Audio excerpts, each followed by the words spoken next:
Olá, muito boa tarde. Começa aqui a edição da TV Antagonista das 4 horas desta quinta-feira, dia 2 de março de 2017. Uma quinta-feira tensa no Supremo Tribunal Federal, de muita reviravolta para o governador de Minas Gerais, Fernando Pimentel. A ação que julgava Fernando Pimentel no STF, depois de uma reviravolta emocionante, teve seu julgamento suspenso pela ministra Carmen Lúcia. Os detalhes você vai saber aqui na TV Antagonista. E, aliás, já chamo todo mundo que tem uma exclusiva aqui da TV Antagonista. Você vai saber daqui a pouquinho o que é que a condenação de Delúbio Soares a 5 anos de prisão por Sérgio Moro tem a ver com o fantasma de Celso Daniel. Como uma coisa tem a ver com a outra?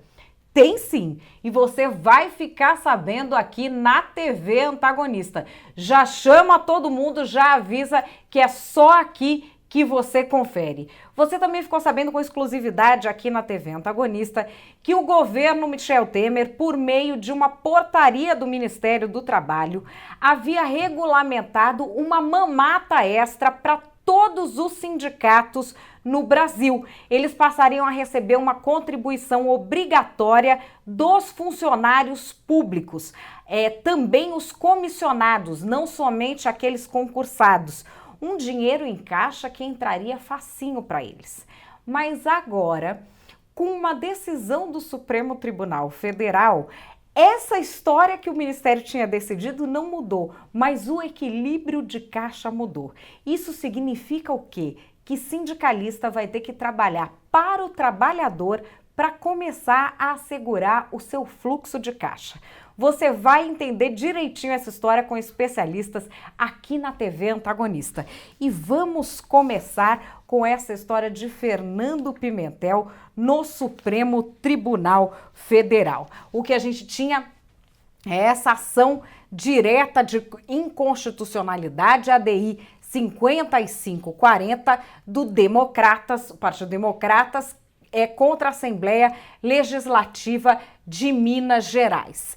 O que se estava questionando ali era o processo de julgamento do governador do estado, que está lá no STJ, no Superior Tribunal de Justiça, nos crimes comuns. O que estava se questionando era se o Superior Tribunal de Justiça pode ou não pode julgar o governador de Minas Gerais sem a autorização da Assembleia Legislativa do Estado. Então estava ali o debate quente rolando, teve uma virada no meio com um voto surpresa ali do ministro Dias Toffoli, que nem entrou no mérito disso. Ele nem entrou no mérito se podia ou não podia, ele só disse que a ação direta de inconstitucionalidade não era o tipo de ação correta. Ficou no 4-4 e aí o que aconteceu? A ministra Carmen Lúcia foi lá e retirou de julgamento, dizendo que ela prefere esperar então o pronunciamento dos 2 ministros que faltam, Gilmar Mendes, que não estava lá no plenário, e do ministro Alexandre de Moraes, que ainda vai tomar posse. Ela decidiu esperar esses 2 ministros se pronunciarem, ao invés de tomar outra decisão que ela podia ter tomado, de ser o voto de Minerva na situação, mas não é o perfil da presidente Carmen Lúcia.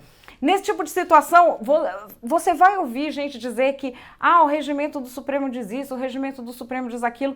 Você pode recuperar na história. Outros presidentes teriam dado o voto de Minerva. Vai do estilo de cada um. O regimento interno do Supremo Tribunal Federal é feito para dar o máximo possível de solidez ao Poder Judiciário. Não foi a escolha da presidente Carmen Lúcia, ela decidiu deixar essa questão ser resolvida com o máximo possível de equilíbrio pela Suprema Corte, até porque outros estados da federação têm essa mesma situação para ser julgada.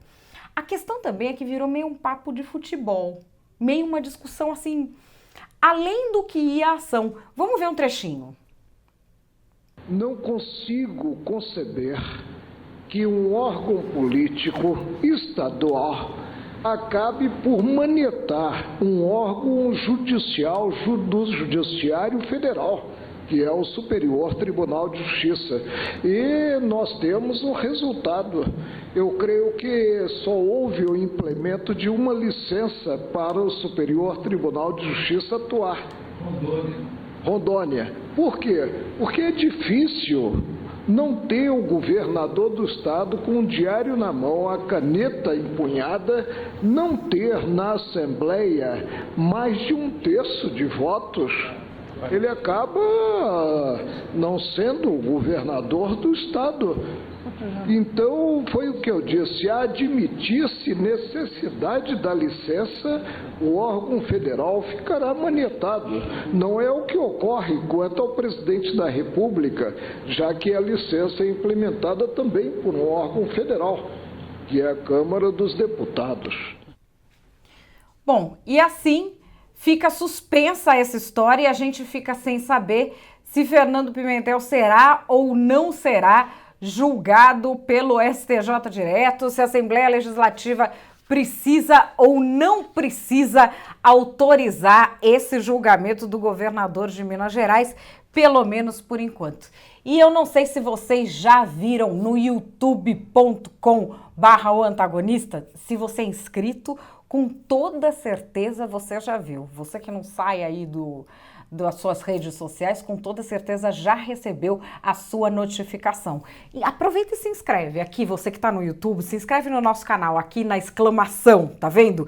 Clica aqui do lado e inscreva-se no youtube.com/o antagonista. Você entra aí, se inscreve no nosso canal para receber os avisos de quando posta vídeo novo. Sabe qual é a vantagem? Quem está inscrito no nosso canal já recebeu o aviso de postagem agora no meio da tarde da reunião de pauta. Você já viu a reunião de pauta? Não viu? Tá uma delícia, falando não só da delação do Marcelo Odebrecht, mas de como foram os bastidores da publicação com exclusividade das primeiras informações sobre a delação do Marcelo Odebrecht aqui pelo Antagonista. Quer dar uma espiadinha no bate-papo do Mário Sabino com o Diogo Mainardi? Eu separei. Não foi autorizado, mas eu separei. Separei aqui alguns trechos para você dar uma olhada. Ó, tá uma delícia o bate-papo, confere. O Marcelo Odebrecht falou que a Dilma estava perfeitamente a par do esquema de financiamento ilícito de campanha, que determinou que o Guido Mantega substituísse o Antônio Palocci nas negociações com a Odebrecht, né, pecuniárias. Um pequeno parêntese, o Antônio Palocci era o homem do Lula, Guido Mantega era o homem da Dilma. Né? Mas que uma parte desse dinheiro, 50 milhões de reais, era um crédito, digamos assim, que o PT tinha, porque aprovou durante o governo Lula a tal da MP 470. Que resultou também, aparentemente, nos 23 milhões de reais de saldo que o amigo tinha na conta corrente da propina, nos retornos de propinas da própria Odebrecht. Pois é. Então, agora, o que é fantástico, assim, que você lê na mesma matéria que o Marcelo Odebrecht diz que os 50 milhões eram referentes a essa MP que foi aprovada no governo Lula em 2009, mas que foi dado ao PT em 2014. Na mesma matéria você diz que o Marcelo Odebrecht diz que não foi dinheiro de propina. Senhores, resolvam-se. Se isso não é propina, é o quê? Nós pedimos a prisão do Marcelo Odebrecht quando os outros órgãos de imprensa eram patrocinados pela Odebrecht, ou publicavam os manifestos espúrios feitos pelos advogados da empreiteira. Não, chegaram a dizer que as anotações do Marcelo Odebrecht, as anotações encontradas lá no celular do Marcelo Odebrecht, ou nas coisas, não eram do Marcelo Odebrecht. Não havia sido ele que havia escrito. É fantástico, até isso disseram. Não existe nada mais divertido e mais prazeroso e mais gratificante para um jornalista do que dizer, eu disse, eu tinha razão, eu falei. No depoimento de ontem, a gente fala, quantas vezes a gente pôde repetir exatamente essas... E é uma pequena amostra, né? É importante enfatizar, é uma pequena amostra do que virá quando as delações do Odebrecht vierem a público. Digamos que é uma amostra do delator mais importante de todos, que é o Marcelo Odebrecht, a campanha mais importante de todas, que é a presidencial, Dilma Rousseff, envolvendo o João Santana diretamente. Quer dizer, o João Santana, como você escreveu ontem, era um funcionário do Odebrecht, que era emprestado para as campanhas no exterior. Isso é gravíssimo também, decididas pelo Lula e o PT decidia.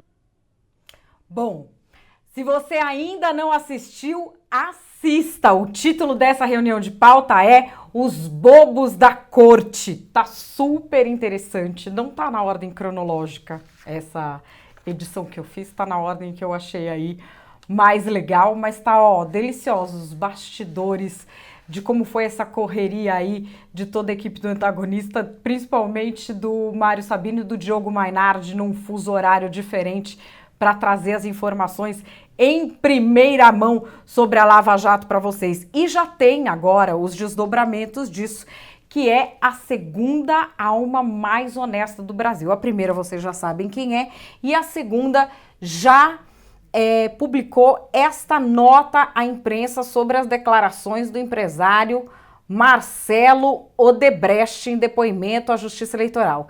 A assessoria de Dilma Rousseff afirmou, a assessoria de imprensa de Dilma Rousseff afirmou. É sensacional a nota, né? É mentirosa a informação de que Dilma Rousseff teria pedido recursos ao senhor Marcelo Odebrecht ou a quaisquer empresários, ou mesmo autorizado pagamentos a prestadores de serviços fora do país ou por meio de Caixa 2 durante as campanhas presidenciais de 2010 e 2014. Também não é verdade que Dilma Rousseff tenha indicado o ex-ministro Guido Mantega como seu representante junto a qualquer empresa, tendo como objetivo a arrecadação financeira para as campanhas presidenciais. Nas duas eleições foram designados tesoureiros de acordo com a legislação. O próprio ex-ministro Guido Mantega desmentiu tal informação. A insistência em expor a ex-presidenta a uma conduta lesiva ou suspeita ou lesiva à democracia ou ao processo eleitoral é um insulto à sua honestidade e um despropósito a quem quer conhecer a verdade sobre os fatos. Estranhamente, são divulgadas à imprensa, sempre de maneira seletiva, trechos de declarações ou informações truncadas, e ocorrem justamente quando vem à tona novas suspeitas contra os artífices do golpe de 2016, que resultou no impeachment da ex-presidenta da República, também conhecidos como base aliada da Dilma, né? Que não escolhe bem os amigos, depois vem pôr a culpa nos outros. Dilma Rousseff tem a certeza de que a verdade irá prevalecer. Nós também. E o caráter lesivo das acusações infundadas será reparado na própria justiça. Nós também. Por fim, cabe reiterar que todas as doações às campanhas de Dilma Rousseff foram feitas de acordo com a legislação, tendo as duas prestações de contas sido aprovadas pelo Tribunal Superior Eleitoral. Isso aqui não tem nada a ver com o que o Marcelo Odebrecht falou. O que ele falou é que parte foi doada por dentro mesmo, mas que era para pagar uma outra coisa que eles tinham combinado. Essa parte aqui do estranhamente, queria lembrar aqui os senhores parlamentares do PT, que é mais das antigas, quem cobriu o governo Fernando Henrique, quem cobriu o fim do governo Sarney, vocês não divulgavam as informações pra gente sempre de maneira seletiva, aqueles pedaços de CPI que vocês vazavam, que não tinha nem internet? Sempre não foi assim na história desse país, agora ainda vaza mais. E, então, assim, tá referendando que foi isso mesmo que ele disse à Justiça Eleitoral? E o mais estranho é, quem assina a nota é a assessoria de imprensa, não é nem a Dilma. A Dilma não tem nada a dizer. E quem é a assessoria de imprensa da Dilma? Não é ninguém quem paga essa assessoria, é a gente? Gente, essa nota não tá boa. É assim, é aquela máxima que o PT ainda não aprendeu. Quando você chega no fundo do poço, para de cavar. É a primeira coisa. Era melhor nada do que essa nota que ficou pior a emenda do que o soneto, porque referenda tudo o que saiu na imprensa, que saiu primeiro aqui no Antagonista, e depois assinada por uma pessoa que não é nem a própria Dilma Rousseff, fica vergonhoso demais, né? Bom, agora vamos passar exclusivo aqui da TV Antagonista acabou a mamata, finalmente. Vou falar aqui com vocês sobre uma questão que a gente já noticiou aqui, que existia uma mamata acontecendo por meio de uma decisão do governo Temer. Essa decisão foi tomada pelo Ministério do Trabalho, não passou pelo Congresso, não foi decidida em votação. E ela diz o seguinte, simplesmente, que todo mundo vai ter que recolher contribuição sindical obrigatória, inclusive quem não era obrigado antes. Isso engordou demais o caixa dos sindicatos. Os sindicatos ficaram muito felizes e, vamos dizer, muito inclinados a colaborar com a reforma da Previdência. Mas, no dia de ontem, nesta quarta-feira de cinzas, o Supremo Tribunal Federal, por meio de um processo relatado pelo ministro Gilmar Mendes, reafirmou numa repercussão geral é assim, ele define todos os outros processos na justiça inteira que forem parecidos vão ter que ter o mesmo tipo de decisão. Sentiu o drama? Que você não pode exigir dos empregados não sindicalizados a contribuição assistencial. Parece uma bobagem, parece filigrana jurídica, mas isso aí vai acabar com uma mamata que vocês não têm ideia. A tal da contribuição assistencial é uma coisa que os sindicatos enfiavam goela abaixo do trabalhador, por quê? Porque ela vinha obrigatória e a gente podia tirar. Só que para você tirar, eles criaram uma burocracia que é uma das coisas mais esquizofrênicas da história deste país. Vou dar um exemplo para você. Tudo se pode fazer por procuração no Brasil. Por exemplo, casar. Você pode casar por procuração. Reconhecer um filho. Você pode reconhecer um filho por procuração. Tirar esse pagamento por procuração não pode. Você tem que ir pessoalmente. E você tem que ir pessoalmente ser sempre longe. É longe, é com fila, é com burocracia. Agora não tem mais essa jogadinha. Esse dinheiro que era certo dos sindicatos vai ser tirado da mão dos sindicatos. Vamos entender direitinho como é que isso vai funcionar. A gente vai ouvir agora o Elton Enéas, que é membro do Conselho da Associação dos Advogados Trabalhistas de São Paulo, integrante de comissões da OAB de São Paulo. Oi, Elton. Olá, amigos do Antagonista, é um prazer estar aqui novamente. Bom, primeiramente vamos entender as diferentes modalidades de contribuição. Nós temos a contribuição sindical, a contribuição assistencial e a contribuição confederativa. A contribuição sindical é também chamada de imposto sindical. Ela é compulsória, ela é de natureza tributária e ela é equivalente a um dia de salário por ano e é descontado na folha de pagamento de todos os trabalhadores, ainda que não sejam filiados a um determinado sindicato. Basta eles pertencerem a uma categoria profissional específica. A contribuição confederativa, anteriormente o próprio Supremo Tribunal Federal já havia declarado a inconstitucionalidade da sua cobrança aos não filiados. Ele fez isso através de uma súmula de jurisprudência, que é a súmula 666. A contribuição assistencial, que agora, recentemente, foi objeto de apreciação do Supremo Tribunal Federal, através do voto de lavra do ministro Gilmar Mendes, acompanhado pelos demais ministros, ela era prevista em norma coletiva, ela era definida numa Assembleia Geral e era cobrada independentemente do trabalhador ser ou não filiado. O trabalhador poderia apresentar uma oposição à cobrança dessa contribuição assistencial, mas ele teria que enfrentar todo um trâmite burocrático para isso. Ele teria que ir até o sindicato, pedir para que a empresa retirasse a cobrança da sua folha de pagamento. E no meu modo de ver, com esse...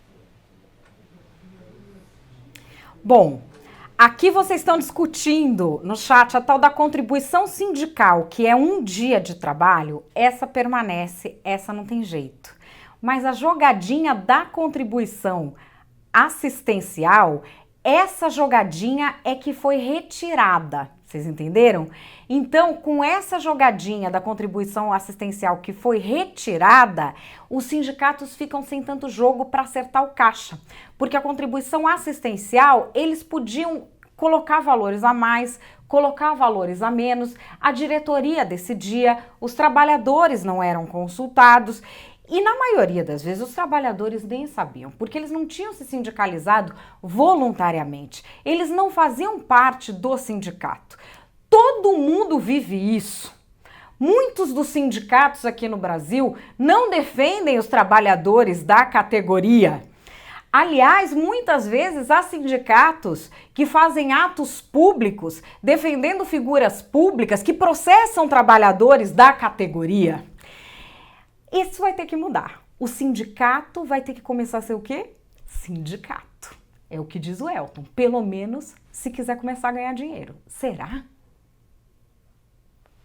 O resultado prático dessa decisão do Supremo Tribunal Federal é a demonstração de uma tendência que cada vez mais o sindicato só vai poder fazer uso para a formalização da sua receita do imposto sindical.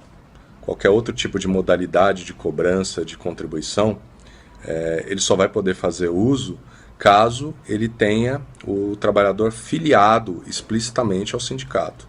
Ou seja, os sindicatos vão ter que melhorar bastante os benefícios para as categorias profissionais para conquistar trabalhadores que queiram espontaneamente se filiar ao sindicato se quiserem aumentar a sua receita e quiserem fazer uso de uma contribuição além do imposto sindical. Bom, o que é que aconteceu com essa história toda? Paulo Pereira da Silva, o Paulinho da Força, coincidentemente, quero crer, postou hoje um vídeo falando sobre a reforma da Previdência, um vídeo que ele está gravando para o partido dele, Solidariedade, com algumas contribuições que ele tem a fazer para a reforma da Previdência. Vamos ouvir? O governo propõe que a pensão por morte seja de apenas 50%, mais 10% por dependente. Isso não é justo. O Solidariedade defende que a pensão por morte seja de 100% respeitado o teto da Previdência. Em lugar de cortar pela metade a pensão da viúva ou do viúvo, o governo deveria cobrar do agronegócio que não recolhe para a Previdência.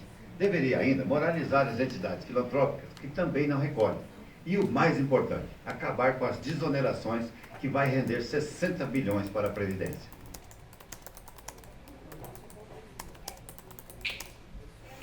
Bom, vocês acham que foi uma coincidência que Paulinho se posicionou assim? Existe uma questão muito importante nisso da reforma da Previdência. A reforma da Previdência tem de ser feita? Sim, ela tem de ser feita, mas ela tem de ser feita direito. Porque não adianta você fazer uma reforma da Previdência de um jeito populista para se prestar contas a uma base, para se conseguir uma eleição próxima, ou para se fechar um problema de investimento mal feito, de fluxo de caixa e de assistencialismo social que o governo não sabe em que rubrica enfiar, e a gente não ter uma previdência decente para os nossos filhos, para os nossos netos e para a classe média inteira migrar para a previdência privada. Então é isso. Será que esse sistema que o seu Paulinho está prevendo, ele está pensando no quê? Na eleição de algumas pessoas, no populismo barato ou em ter um regime de previdência forte que proteja também aquele trabalhador que mais necessita, o cara que ganha um salário mínimo, o cara que faz um trabalho braçal e que contribui também para a Previdência. É isso que a gente precisa pensar. Nós estamos construindo um futuro, fazendo uma reforma para construir um futuro, ou nós estamos fazendo uma reforma para cada deputado tirar sua casquinha e contar na eleição? Tem que fazer direito, né? Pelo menos. Enfim, agora vamos em frente com eles. Malabaristas presos.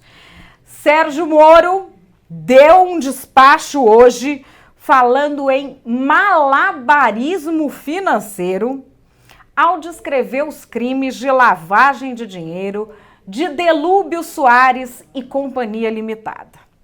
Lembrando que Delúbio Soares foi o primeiro a implantar a nova língua, o politicamente correto, para falar dessa coisa feia que é a roubalheira, que é o caixa 2, que é enfiar a mão no dinheiro público. Como é que chama roubalheira de dinheiro público na língua do Delúbio? Vocês lembram? Eu lembro. Vamos direto para a CPI do Mensalão lembrar. Recursos não contabilizados. Olha que chique. O Partido dos Trabalhadores, durante 2003 e 2004, usou de um recurso não contabilizado para quitar dívidas das nossas campanhas de vários membros dos diretórios, vários membros do PT nos estados e vários membros da base aliada. Bom, naquela época, o Delúbio acabou meio se safando, tanto que tá solto aí. Aí, o despacho que o Moro deu hoje, que acabou botando na cadeia o Delúbio por 5 anos, diz o seguinte: chama a atenção o malabarismo financeiro para viabilizar a transação e a ocultação da origem do dinheiro, tendo o valor transferido do Banco Chaim para Ronan Maria Pinto passado por 3 intermediários: José Carlos Bunlai, Bertin e Remar Agenciamento, além de terem sido produzidos contratos fraudulentos para amparar a transferência e que, além de ocultar a real origem do numerário, não correspondem em sua inteireza às operações efetivamente realizadas. Ou seja, ia ficando uns pingadinhos pelo caminho. O Delúbio Soares, quando foi depor para o Sérgio Moro, até tentou levar no bico do mesmo jeito que ele fez na época do Mensalão. Mas agora não teve alívio, não. Vamos conferir o depoimento dele. Só queria dizer que eu fui à Polícia Federal, prestei respondi todas as perguntas que a senhora delegada fez. Vim na cariação, estou vindo aqui hoje, me coloco à disposição da justiça. Tá? Não, nesses fatos, eu quero dizer ao senhor que não tenho nenhuma responsabilidade contra a solicitação do empréstimo, porque eu nunca falei com o senhor José Carlos Bunlai para pegar dinheiro, nunca pedi o Banco Chaim para emprestar o dinheiro, nunca pedi o Sandro para emprestar o dinheiro, nem ao seu Milton, nem aos filhos deles lá, né? São vários lá, eu acho, né? Que eu vi no processo. Então, eu quero dizer para o senhor que essas imputações que são colocadas pelo Ministério Público referente a Delúbio Soares, ela não corresponde aos fatos, que eu não tive nenhuma participação, uma solicitação, e sempre assumi a minha responsabilidade. Nesse caso, eu não posso assumir uma coisa que eu não fiz. Com o Sérgio Moro, não adiantou tentar levar no bico. 5 anos de cadeia. Foram condenados também a 4 anos e 6 meses Luiz Carlos Casante, Enivaldo Quadrado a 5 anos, Natalino Bertin teve a sua pena prescrita, ou seja, ficou fora da cadeia. Foram absolvidos Marcos Valério, Oswaldo Rodrigues Vieira Filho, Sandro Tordim e Breno Altman. E outro que foi condenado a 5 anos de prisão é Ronan Maria Pinto. Tudo isso é intermediação de um dinheiro que passa por um monte de lugares aí da Lava Jato. O dinheiro da Lava Jato, vocês sabem, tem a ver com Petrobras, com dinheiro público, com campanha. É dinheiro que não acaba mais. Agora, esse nome Ronan Maria Pinto você conhece de outros carnavais, não conhece? E o Ronan Maria Pinto reclama que ele teve que pegar esse dinheiro. Olha que coitado, gente. Eu tô até com dó. Ele teve que pegar esse dinheiro por quê? Por causa dessa imprensa. Essa imprensa que persegue as pessoas ficava botando o nome dele no jornal. E ele, que é um homem que é dono de jornal, ele sabe muito bem quanto dói uma saudade, né? Paga uma conta muito alta, doutor, pelo fato dessa exposição pública aí, e já de bastante tempo, que é uma conta muito alta. Eu perdi negócios, esse negócio de falar, teve um momento, excelência, que, na verdade, até a Veja fez uma matéria, né, dizendo assim, que não era Diário do Grande ABC, Diário do Grande PT, a maior injustiça comigo, só entendeu? Que eu comprei e paguei tentando, sabe, e foi por uma coisa, na verdade, não se aceitava, porque como é que pode um empresário de transporte coletivo ser dono de uma empresa de comunicação, e as empresas de comunicações, na verdade, vêm de tradição, de família por família, e eu ser uma pessoa que não tenho nem o curso primário finalizado e chegar a ser dono de uma empresa de comunicação. Daí, perguntaram para ele, mas seu Ronan, o seu nome não apareceu na mídia só na Lava Jato, né? Não foi de agora, assim, que o seu nome começou a aparecer na mídia. Você aí que tem mais de 16 anos, não é de hoje que você ouve Ronan Maria Pinto, Ronan Maria Pinto. Pensa bem, Ronan Maria Pinto, você já ouviu? Aí perguntaram para ele, quando é que seu nome começou a aparecer? E ele respondeu. O senhor fez referência mais de uma vez à exposição pública e a ser politicamente exposto. Em 2004, outubro, quando teve o empréstimo, o senhor já tinha exposição pública e pode esclarecer o motivo? Infelizmente tinha sim, Excelência, pelo motivo de ter tido um assassinato na cidade de Santo André do prefeito Celso Daniel, e depois o Ministério Público entendia que tinha uma questão de propina, que isso foi, essa morte foi ocasionada pelo fato de propina que havia no transporte coletivo, enfim. E aí começaram-se todas as suposições e aparece o nome da gente na imprensa, porque eu sou o principal empresário da cidade, não tinha como ter uma propina se eu não estivesse participando, porque mais de 70% do transporte do sistema de transporte da cidade era meu, então por essa razão todo mundo começou a se afastar. Opa, peraí, esse negócio aí, enquanto não tiver resolvido, é melhor a gente ficar de fora. Foi isso daí.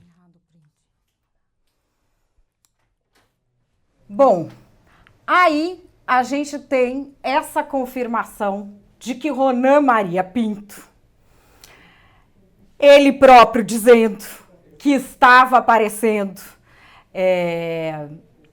na imprensa devido ao fato de que estava enrolado no caso Celso Daniel.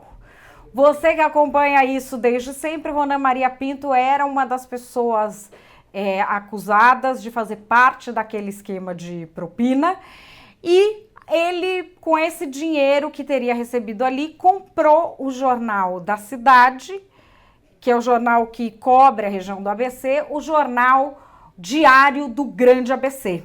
E o Diário do Grande ABC é um jornal que noticiava as questões que aconteciam ali, e hoje a gente passou a ter uma notícia completamente esquizofrênica no Diário do Grande ABC. A produção tem aí impressa? A notícia? Tem impressa? Bom, aqui, vamos por essa parte mesmo. Diário do Grande ABC, Delúbio, Ronan e Quadrado são condenados a 15 anos de prisão na Lava Jato.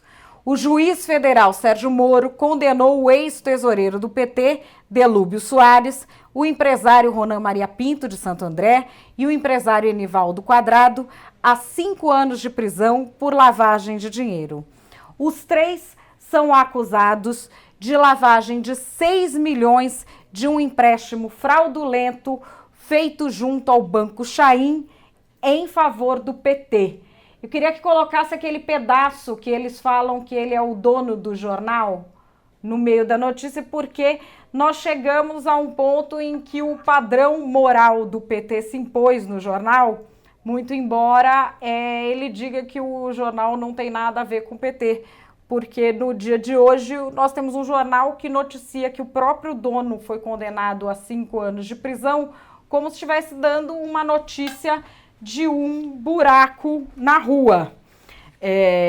Aqui eles colocam as pessoas que foram condenadas, que foram absolvidas, e no meio da notícia está escrito Ronan Maria Pinto é o dono do Diário do Grande ABC. Infelizmente não dá para vocês verem daí porque a letrinha está muito pequena, mas chegamos a este ponto em que o jornal noticia com a maior naturalidade a prisão do seu dono. É isso. E para a gente finalizar, o Brasil não tem problemas. Não tem problemas. É isso que a gente está vendo. O Brasil não tem problema nenhum.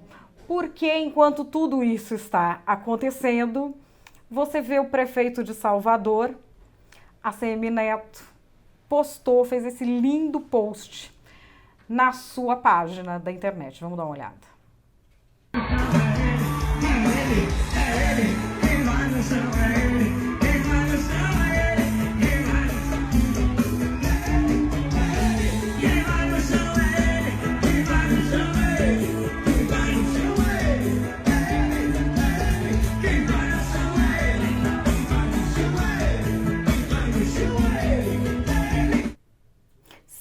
de inimigo, eu tô chocado, porque assim, se fosse de inimigo eu entenderia.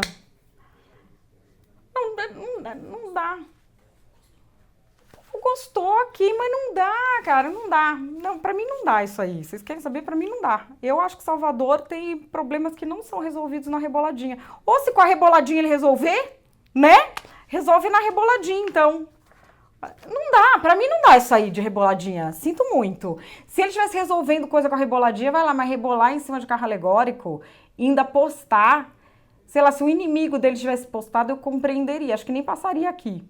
Como não passei aquelas outras do pessoal bêbado, do pessoal deitado, do pessoal que os inimigos mandaram, enfim. Mas essa foi ele próprio que postou. Enfim, vambora. É isso, Brasil. Nós vamos ficando por aqui nessa edição das 4 horas da tarde da TV Antagonista. Esse mês que vai ter delação que não acaba mais. A mais importante foi hoje. Não se esqueçam de assistir ao Reunião de Pauta, que também, ó, tá uma delícia. Não se esqueçam de assinar o nosso canal para vocês saberem quando tem novas atrações, novos vídeos que a gente está preparando para vocês. Cliquem aqui na exclamação. Tá vendo? Que aí você se inscreve e consegue receber os avisos da TV Antagonista. Vocês que estão falando assim, eu me inscrevi, mas não recebi o aviso. Vocês clicam ali no inscreva-se e do lado tem um sininho, tem as suas configurações. Você que tem Gmail, você tem que colocar ali a configuração que você quer. Se você quer receber no e-mail, se você quer receber por aviso, de repente no seu Facebook, por SMS, você clica ali, programa direitinho para não perder nenhuma novidade do Antagonista, porque você sabe, quem assina o Antagonista fica sabendo das coisas muito antes, tem acesso às produções mais legais e você também conversa com a gente, você sugere o que você quer e a gente vai fazendo uma TV Antagonista cada vez mais legal, mais próxima daquilo que você quer. Quero pedir uma coisa também, a gente está fazendo aqui entrevistas agora na TV Antagonista. Sugere quem você quer ver aqui. A gente está quebrando a cabeça para trazer gente legal para conversar na TV Antagonista. Vai mandando para a gente as sugestões. Manda pela página do Antagonista, manda pela minha página do Facebook, que a gente vai analisar todas as sugestões que vocês mandam e tentar trazer aqui na TV Antagonista as pessoas que vocês querem ver debatendo política. Vamos terminando a edição, lembrando que a TV Antagonista tem o patrocínio da Empíricos, que é a sócia do Antagonista. Se o carnaval foi do Fora Temer, ninguém vai deixar de sacar o FGTS, por isso você quer estar muito bem informado sobre o que fazer com o seu FGTS. Entra no www.oantagonista.com/FGTS. Você que está no YouTube, clica aqui, ó, no izinho que vai cair na mesma página. Põe ali o seu e-mail que você vai receber um relatório gratuito feito pelos analistas financeiros da Empíricos falando como investir o seu FGTS. Você vai lá, dá uma lida e depois me conta. Vale a pena. A TV Antagonista volta amanhã às 10 da manhã. Um beijo, tchau.